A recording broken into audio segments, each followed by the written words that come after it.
História de Santa Francisca Romana, viúva fundadora das Oblatas. Por ter nascida na opulência, uma mulher do mundo não é menos obrigada a seguir as máximas do Evangelho. Santa Francisca. Na vida desta ilustre viúva, veremos o retrato da mulher forte, de que fala o livro da sabedoria, fazendo grande elogio. Nasceu no ano na graça de 1384. Seu pai chamava-se Paulo, sua mãe Jaquelina. Um e outro originários das primeiras famílias de Roma. Deixou aparecer desde o berço uma tal aversão a tudo que era contrário à pureza, tanto que não suportava de nenhum homem, até mesmo do seu próprio pai, alguma carícia ou outras liberdades consideradas legítimas da natureza. Na idade de 12 anos, ela queria tanto se encerrar em um claustro para servir no restante da sua vida o único esposo das virgens. Fez para isso todos os esforços, mas seus pais, sem consultar suas inclinações, apesar das suas repugnâncias, obrigaram-no a se casar em 1396 com Lourenço Ponziani, jovem nobre de Roma, cuja fortuna vinha desde o seu nascimento. Houve poucos casamentos tão felizes como este, porque houve poucos tão santos como este. A estima, o respeito, o amor foram mútuos, a paz e a união inabaláveis. Esses esposos viveram juntos 40 anos, sem o menor desentendimento, sem sombra de frieza. No entanto, Francisca mal mudou de estado de vida e já caiu gravemente doente, o que foi a revelação do desgosto que ela teve entrando no compromisso do casamento. Mas a doença não durou muito, porque Santo Aleixo lhe apareceu à noite e restabeleceu-a em perfeita saúde. A sua casa era uma verdadeira escola de virtudes. Considerava seus domésticos não como servos, mas como irmãos e irmãs em Jesus Cristo, sem, porém, deixar que esta doçura lhe fizesse negligenciar o zelo e a justiça. Quando se tratava de ofensa a Deus, porque não podia suportar que se fizesse qualquer coisa contra os interesses da sua glória. Seu primeiro cuidado foi estudar o temperamento do seu marido, a fim de evitar escrupulosamente tudo que poderia o aborrecer. Considerava-o como seu mestre, como quem, para ela, ocupava o lugar de Deus na terra. Era-lhe tão submissa e obediente que, mesmo quando estava ocupada na oração ou nas práticas de piedade, deixava tudo para dar satisfação, para cumprir os deveres de Estado, o que deve ser o principal objetivo de uma mulher casada. Assim Deus lhe revelou por um milagre como esta obediência lhe era agradável. Um dia, rezando o ofício de Nossa Senhora, foi tão apressada em interrompê-lo para realizar alguns afazeres de casa que o abandonou por 4 vezes a leitura do mesmo versículo. Mas, terminando a tarefa e voltando-se para sua devoção, encontrou este versículo escrito em letras de ouro, assim que antes fosse escrito em letras comuns. Algum tempo depois, São Paulo, lhe aparecendo em êxtase, lhe explicou que o seu anjo da guarda tinha escrito esses versículos com esses novos caracteres para lhe mostrar o mérito da sua obediência. Tendo o sacramento do matrimônio sendo estabelecido por Deus para povoar o céu pelo nascimento das crianças na terra, esta fiel esposa pediu a Nosso Senhor para lhe conceder filhos. Teve, entre outros, um filho, que por feliz presságio teve por patrônomo São João Evangelista, diferente do seu irmão, que se chamava João Batista. Viveu apenas 9 anos, mas neste pouco tempo mostrou ter nascido mais para o céu que para a terra, porque era dotado do dom da profecia e predisse que seu pai iria ser ferido gravemente em uma parte do corpo que ele indicou. Também anunciou a um religioso mendigo que, muito em breve, mudaria de vestes. Estas profecias se verificaram. Lourenço Ponziani foi ferido em uma guerra eclodida em 1406 entre romanos e napolitanos, e o religioso se tornou bispo. Este santo menino foi atingido pela peste que desolava a cidade de Roma no início do século. Anunciando a sua morte, suplicou a sua mãe que lhe enviasse um confessor, porque via Santo Antônio e Santo Onofre, aos quais tinha particular devoção, lhe aparecer para conduzi-la ao céu. O que aconteceu no mesmo dia. Foi enterrado na igreja de Santa Cecília. Um ano depois, a santa, rezando em seu oratório, viu o pequeno João, todo radiante de luz, assistido por outro ainda mais radiante que ele. Ele revelou que a glória no céu estava no segundo coro das primeiras hierarquias. E o anjo que o acompanhava parecia mais belo porque estava em um grau mais alto. Ele disse que vinha buscar sua irmãzinha Inês, de apenas 5 anos, para ser colocada entre os anjos. Por fim, indo embora, deixou-lhe por guardião esse anjo que permanecerá sempre com ela. Disse ela a seu confessor que, quando lançava o olhar a este espírito celeste, parecia ser a mesma coisa que olhar para o sol, e não conseguiria suportar o brilho desta luz. O céu difundia sobre ela doçuras de outro mundo, que são entre o gozo das alegrias divinas. Mas uma cruz lhe foi reservada, uma terrível cruz. Tendo Roma sido tomada pelo rei de Nápoles, Francisca viu a sua casa pilhada, os seus bens confiscados e o seu marido exilado. Suportou tudo com uma constância admirável. A tempestade a agitava exteriormente, mas a tranquilidade estava em sua alma e em seu rosto a serenidade. A tormenta passou, o seu marido voltou do exílio, os seus bens foram restituídos e a paz entrou em sua família. A virtuosa mulher aproveitou destas desgraças para persuadir o seu marido a levar uma vida perfeita de continência. O esposo, santificado pelas virtudes celestes da sua esposa muito querida, concordou com tudo o que ela queria. Desde então, ela comia apenas uma vez por dia, alimentando-se apenas de pão e água e também alguns legumes sem sal que comia uma vez por dia. Ela jamais se permitia, durante toda a sua vida, vestir roupas finas e trazia debaixo das suas vestes um áspero cilício e uma cinta feita de crina de cavalo. Além disso, trazia um círculo de ferro que feria sua pele. Não contente com este instrumento de penitência que conservava dia e noite, tomava várias vezes a disciplina feita da corrente de ferro com pontas agudas. Só a obediência que ela preferia a todos esses atos lhe fez moderar estes rigores, quando seu confessor se viu obrigado a lhe mandar usar de moderação. Acrescentava a esta austeridade as obras de misericórdia, assistindo os pobres que considerava como imagens do seu Salvador crucificado. Para fazer isso com mais vantagem e mais liberdade, se fez acompanhar por sua cunhada Vanosa, alma muito virtuosa. Iam juntas de porta em porta pelas ruas de Roma pedindo esmola em favor dos necessitados. Deus agradou-se tanto desta conduta que realizou vários milagres em favor dela, multiplicando o pão e o vinho que distribuíram por seu amor.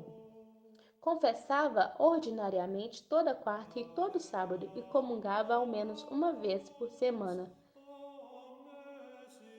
Frequentava muito a igreja de São Pedro no Vaticano, a de São Paulo, fora da cidade, a de Santa Maria Aracoeli, a de Santa Maria Nova e a de Santa Maria em Trastevere, sempre acompanhada de sua cunhada. Narra-se que um dia foram à igreja de Santa Cecília para fazer suas devoções e um padre, que não aprovava que mulheres casadas comungassem com tanta frequência, deu a elas hóstias não consagradas. Mas Francisca logo percebeu, não sentindo a presença do seu divino esposo, como era de costume quando recebia a Sagrada Comunhão. Queixou-se a Padre Antônio, seu confessor, que foi falar com o padre. Esse lhe confessou a verdade de fato e fez penitência de sua falta. O, o demônio, que via com raiva as virtudes de Nossa Santa, decidiu combatê-la, empregando todos os seus esforços para perdê-la. Apresentou-se a ela com aspectos pavorosos, com gestos ridículos e imodestos. Atacava-a muitas vezes durante a oração, precipitava-a com o rosto por terra, arrastava-a pelos cabelos, batia nela, açoitava cruelmente. Uma noite, como ela resolveu descansar um pouco depois de um rude combate, o demônio transportou para o seu quarto o corpo de um homem morto e manteve sobre o cadáver durante muito tempo.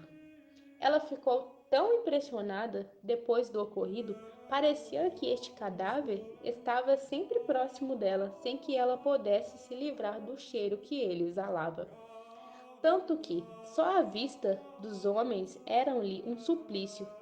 Sentindo em todos os seus membros um tremor impossível contar aqui todas as perseguições que o demônio lhe fez e as vitórias que ela obteve. Triunfou da malícia dele, não só quando a empregava contra ela, mas também quando a empregava contra os outros. Ora, convertia as mulheres abandonadas ao vício, ora as expulsava de Roma ou dos outros asilos onde se obrigavam, para impedi-las de perverter a inocência. Obteve por suas orações que seu confessor ficasse livre do espírito maligno que o levava à ira. Previa as tentações de muitas almas, perseverava-as nelas, cair por seus bons avisos. Uma vez o demônio precipitou Vanosa no alto de um monte e lhe quebrou quase todo o corpo, mas Francisca, com suas orações, logo a restabeleceu em perfeita saúde. Assim o demônio ficou derrotado por todos os lados. Desde que se associou à piedosa Vanosa, sua cunhada, não fazia nada senão junto a ela. Um dia Deus mostrou-lhe por um milagre como esta santa união lhe era agradável. Estava elas em um lugar retirado de um jardim, à sombra de uma árvore, para deliberar juntas sobre os meios de deixar o mundo. Caíram aos pés delas peras extremamente lindas e de um bom sabor. Embora estivessem na primavera, as duas mulheres trouxeram as peras, cada uma ao seu marido, para, por este privilégio, fortalecê-los na vontade de servir a Deus e dar a elas liberdade de fazer o mesmo. Em 1425, Nossa Santa empreendeu em erigir uma congregação de moças e viúvas que se dedicassem perfeitamente à piedade e à devoção sob a regra de São Bento.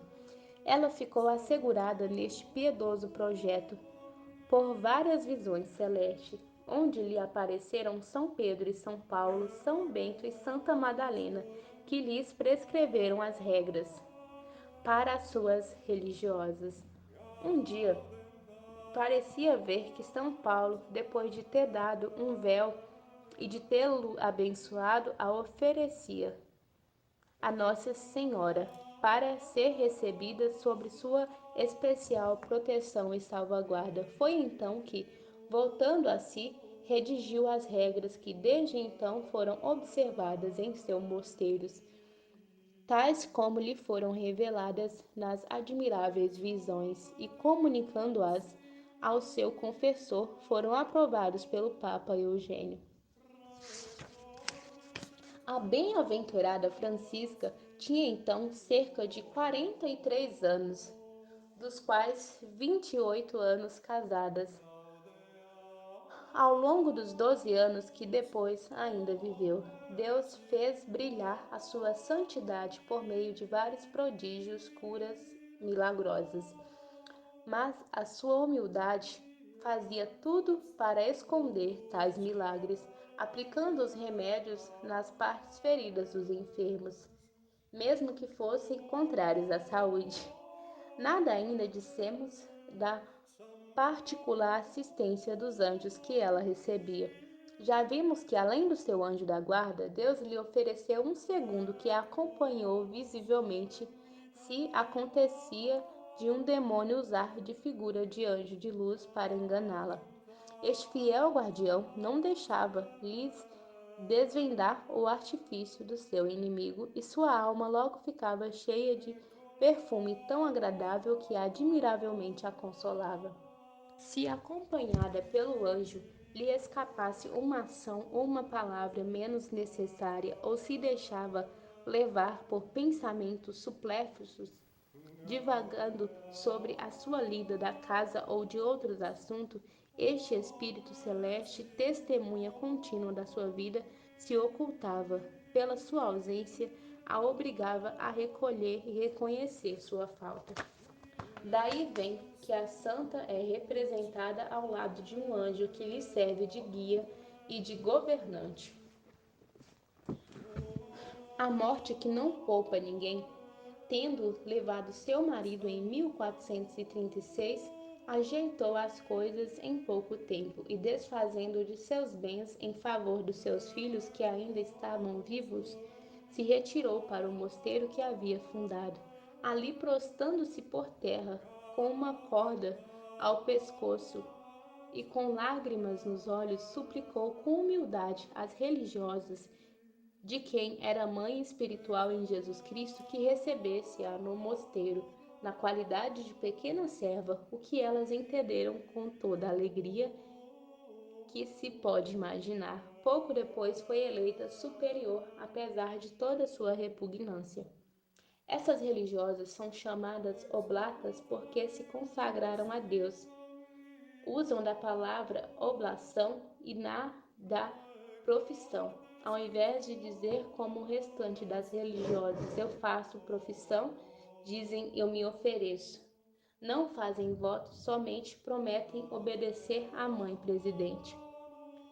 Recebem pensão, herdam bens e podem sair por permissão da sua superiora. Há no convento que elas têm em Roma damas da mais alta classe. Eis aí então que Santa Francisca, a mãe inconteste da piedosa consagração que ela mesma fundou, levou a comunidade a uma perfeição tal que podemos dizer que imprimiu ali a ideia mais perfeita da vida religiosa. Primeiro, elas não estavam muito bem instaladas, por isso fizeram aquisição de outra casa mais apropriada e melhor situada ao pé de Capitólio, onde todas elas se dirigiram solenemente após receber a comunhão. Esta casa passou a se chamar Torre do Espelho, por causa de uma torre que se encontrava no mesmo lugar, que foi ornada algum relevo parecido com espelhos. Deus continuou e até aumentou os favores que concedia à santa e fez por intermédio dela muitos milagres que contam na bula de canonização. Curou uma criança de 5 anos do mal epilético, impondo-lhe a mão sobre a cabeça. Do mesmo modo, curou outra de uma fratura. Curou vários outros doentes somente pela imposição das mãos. Uma mulher chamada Ângela, que tinha o braço paralisado pela gota, tendo encontrado a santa pelo caminho, implorou a sua ajuda e, na mesma hora, redobrou a saúde. Certo dia, deu de comer com fartura 15 religiosas, com apenas alguns pedaços de pão que mal dava para alimentar 3 pessoas. E, no entanto, ainda sobrou um cesto cheio de pão. Uma vez, algumas religiosas acompanharam-na para buscar lenha e foram fora da cidade,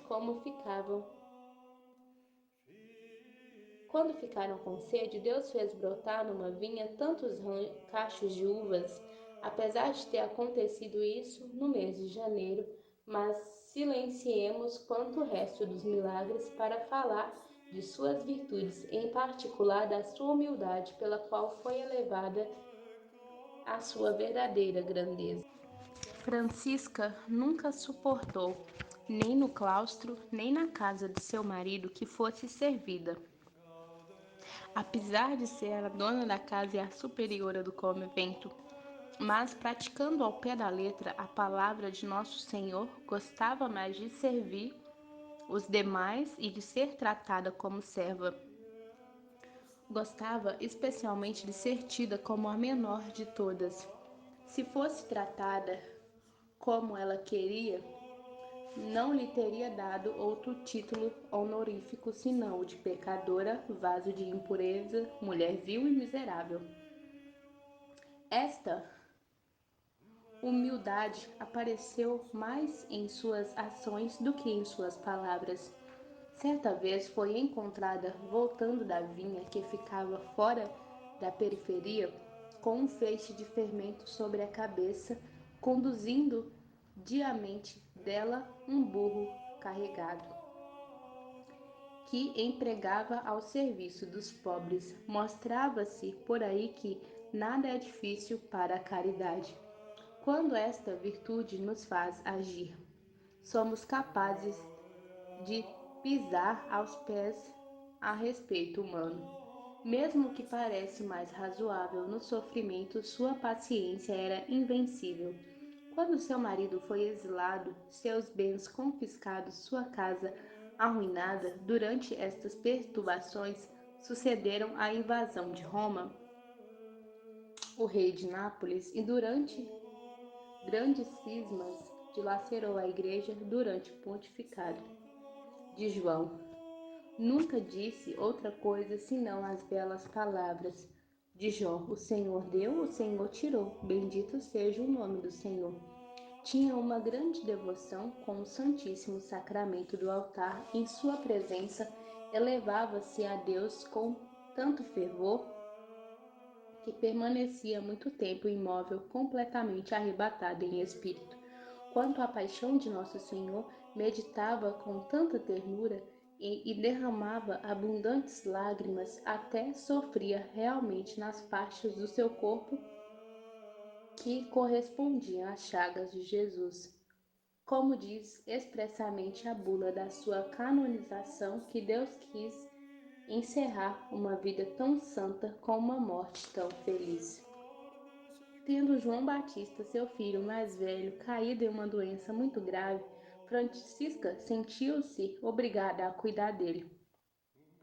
Visto que ela não negava isso aos estranhos, seu confessor mandou-lhe que passasse a noite ali, porque o caminho de volta ao mosteiro era demasiado longe, além do Tibre. Mas ela foi acometida por uma ardente febre tão forte que, não podendo sequer sair do lugar, se sentiu obrigada a se dispor à morte com a recepção dos sacramentos. Tendo Deus lhe revelado que o 7º dia desta doença seria o último da sua vida, ela avisou 4 dias antes, dizendo: Deus seja bendito, o mais tardar na quinta-feira passarei desta vida para a melhor. O evento verificou esta profecia. De fato, quarta-feira seguinte, 9 de março de 1440, entregou seu espírito ao seu Criador com uma tranquilidade admirável e sem sinal de dor. Estava com 56 anos de idade, passou 12 anos na casa do seu pai, 40 no casamento e 4 em religião. Seu corpo foi levado para a igreja de Santa Maria Nova, onde permaneceu 3 dias, exposto à visitação de todo o povo que ocorreu numeroso para admirar as maravilhas de Deus. Desse precioso corpo exalava perfume tão agradável que parecia que toda a igreja estivesse cheia de jasmins, cravos e rosas. Numerosos milagres realizavam-se em sua sepultura, com o simples toque dos objetos que lhe tinham pertencido, sobretudo um milagre para as pessoas acometidas pela peste.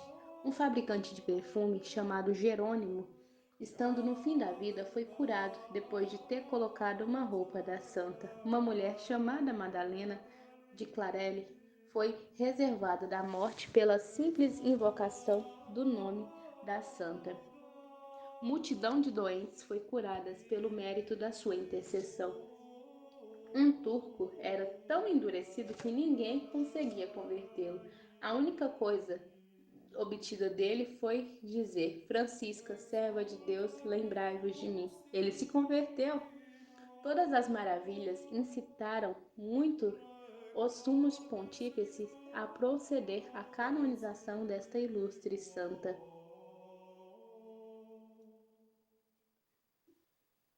Inocente V mandou celebrar a festa com ofício duplo, o que fez no dia 9 de maio. O corpo da santa permaneceu enterrado por mais de 200 anos. Foi exumado em 1638 e encerrado num belo relicário de cobre dourado.